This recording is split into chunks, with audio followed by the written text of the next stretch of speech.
Iran जंग में America के जंगी तैयारों और MQ-9 रैपर्स ड्रोन्स के जखीरे में वाज़ेह कमी का इंकशाफ हुआ है। अमेरिकी मीडिया ब्लूमबर्ग के मुताबिक अमेरिकी कांग्रेस की रिपोर्ट से जाहिर होता है कि जंग के दौरान कम अज़ कम 42 और अमेरिकी फ़ौजी तैयारों को नुकसान या मुकम्मल तबाही का सामना करना पड़ा, जिससे मजमूई नुकसान तकरीबन 2.6 अरब डॉलर्स तक पहुँच गया है। ईरान ने जंग के दौरान 2 दर्जन से ज़ायद MQ-9 रैपर्स ड्रोन्स तबाह किए। इन नुकसानात की मालियत तकरीबन 1 अरब डॉलर बताई गई है, जो अमरीकी महकमा दिफा के जंग से पहले के मजमूई ड्रोन बेड़े का तकरीबन 20% बनती है।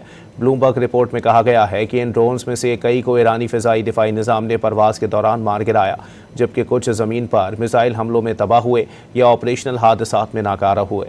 ईरान जंग में अमेरिका के जंगी तैयारों और MQ-9 रैपर्स ड्रोन्स के जखीरे में वाज़ेह कमी का इंकशाफ हुआ है।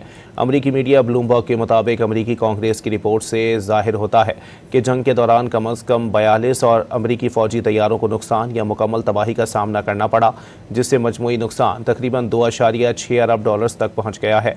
ईरान ने जंग के दौरान 2 दर्जन से ज़ायद MQ-9 रैपर्स ड्रोन्स तबाह किए। इन नुकसानात की मालियत तकरीबन 1 अरब डॉलर बताई गई है, जो अमरीकी महकमा दिफा के जंग से पहले के मजमूई ड्रोन बेड़े का तकरीबन 20% बनती है।